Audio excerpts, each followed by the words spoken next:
so much more else coming up. And we're also going to get to our top story of the day, which is going to be with Noy Mahoney. And we're going to get to chat with him now. We're going to talk to him a little bit about a top story that we covered a little bit earlier. Noy, thanks for joining us this morning. Good morning. Thanks for having me. Good morning, Noy. So, going to touch on this Texas A&M collaboration with Chevron, talking about the research into diesel nut project oil or diesel fuel nut projects, and kind of what at least the background of it, and kind of what it is.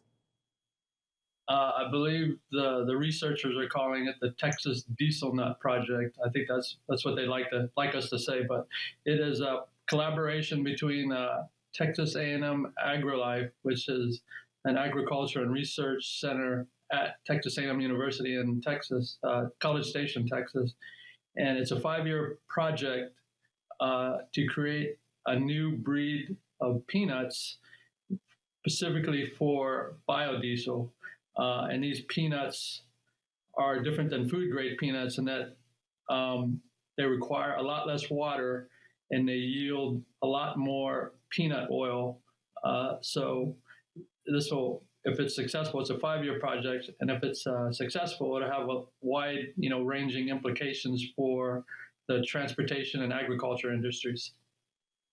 So, Noy, what does something like this really do to the biofuel market? Does this really make a shift? Is this something that we can truly see it being innovative and being used on a large scale? Right now, I believe biodiesel is anywhere from 20 cents to 80 cents more expensive than regular diesel. So if this project is successful, it'll probably help lower the price of biodiesel, and it'll probably, more people will probably use biodiesel. So it can play a huge role in making, in lowering transportation costs.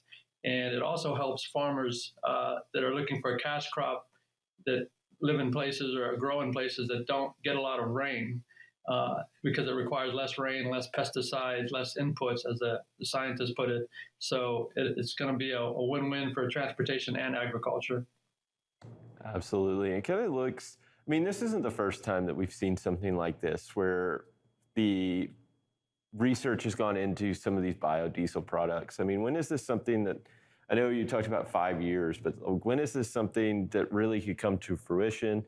How is this different from things that we've seen in the past research that we've seen?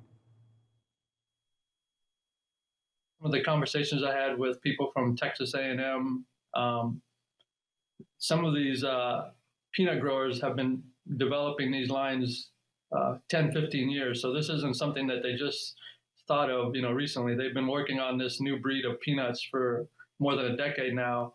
And with the help of Chevron, partnering with them, they think within 5 years they're going to hopefully have a viable breed of new peanuts for biodiesel. So I think there's a lot of momentum building for, new strains of peanuts and what this can do for transportation industry. And Noy, when do you see this really being able to come into fruition as an offering into the market? Do you think this is something that's going to take, years down the line before it's really fully implemented? What the scientists told me at Texas A&M is this is the pilot year, but they're really, confident that within 5 years that it might be a viable product. So it could be 5 years, it could be 10 years, but I would put it into the 5 to 10 year range when hopefully if this is successful, we could see it on the market. Absolutely. When you think about the diesel market as a whole and just where there's so much room for growth, are they looking just at certain sector? Are they looking at just certain sectors? So say maybe passenger vehicles, or is it more broader in how this could be used in the real world? From commercial vehicles to those passenger vehicles. I asked Chevron this, and they were pretty not sharing information about which specific markets they want to target. But one of the researchers from Texas A&M said, this fuel that's going to be produced from these breeds of peanuts, it's basically identical. It'll be identical to fossil fuel, so it can be used in passenger vehicles, tractor trailers, even military, military equipment, tanks. It can be used in anything that uses diesel right now. So and they also told me that it might be targeted for the California market, which I thought was interesting. That's what one of the researchers at Texas A&M said. But I think that it's probably going to be targeted more for commercial industries, more so than passenger vehicles. That's just my opinion, but it seems like that would be where it would get the most success and find the most use. Here at FreightWaves, and you cover a lot of different topics. One of the interesting ones I think you did a great job of covering, of course, during earnings season is Werner. Were there any surprises that really kind of shocked you around this earnings report? With Werner? Yeah. I was surprised. They had a great quarter, and they said it was mainly driven by their dedicated and logistics segments. And they said that it was the quarter was helped by higher freight rates, which they see moderating maybe sort of the rest of the year, but they still see that that rates are going to be strong enough to really carry them into 2023. And they said the biggest what if for the next couple of quarters is going to be inventory. Retailers, how some retailers, they're having no problem stocking their shelves, and other retailers, just can't get inventory, which is going to, affect trucking carriers like Werner, and how much business they're going to get. So the big what if, according to some of the leaders at Werner, is inventory and how that's going to affect the supply chain. No, in their release, they also mentioned that higher insurance payment, the expenses. I think it was up $20 million year over year, or something like that. I mean, is that something that they saw moving forward, that these insurance expenses are going to be higher? Was it just for that nuclear verdict that we saw kind of coming to fruit, like the actual payment happening now? I mean, was there any talk about that expense line item? They did talk about that expense line during their earnings call. They didn't mention specifically, the nuclear verdict that you mentioned. What happened was that there was a trucking accident in, I believe it was 2020, and unfortunately 2 children were killed. And even though Werner, the driver, what happened was apparently there was a passenger car in the traveling lane of a highway, and the truck driver from Werner struck the car. And according to the police report, the driver wasn't charged, and the police report found no fault with the Werner driver. But Werner decided to still pay the settlement to this family. I believe it was $150 million, just to sort of settle the case. And the higher insurance premiums for the quarter were a result of that not nuclear verdict, but that payment settlement to the family. And Noah, the other earnings that I was really interested to get your take on, because you also put on a great article, was Daisuke, and really primarily focusing on one of my favorite sectors, flatbed.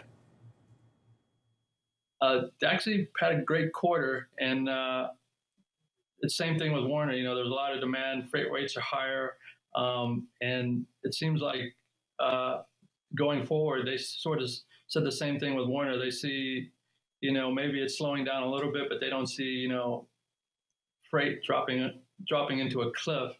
So, Werner and Daisuke, they both sort of had the same message, was that, freight is still going to be moving. Companies still need to move, inventory, gets inventory on the shelves, and they seem pretty optimistic about the next few quarters.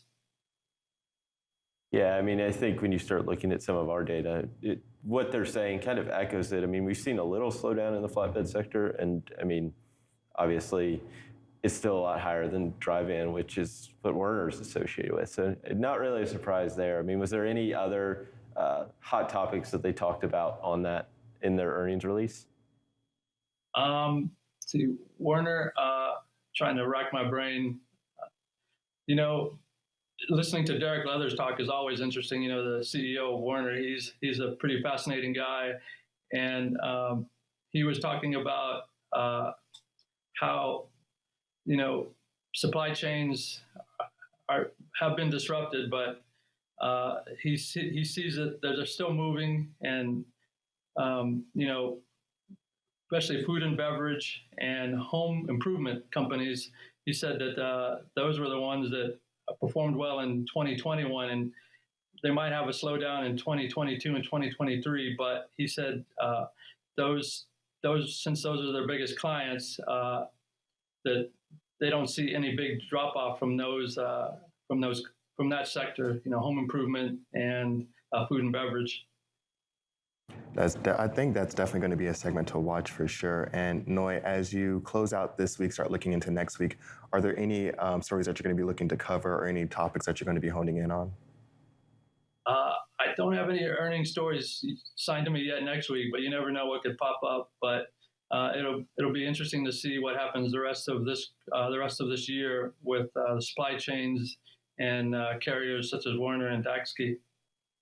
Awesome. Well, Noy, it's always a pleasure having you on in the mornings here at FreightWaves Now. Thanks so much for joining us this morning, and we'll check in and follow up with you again next week.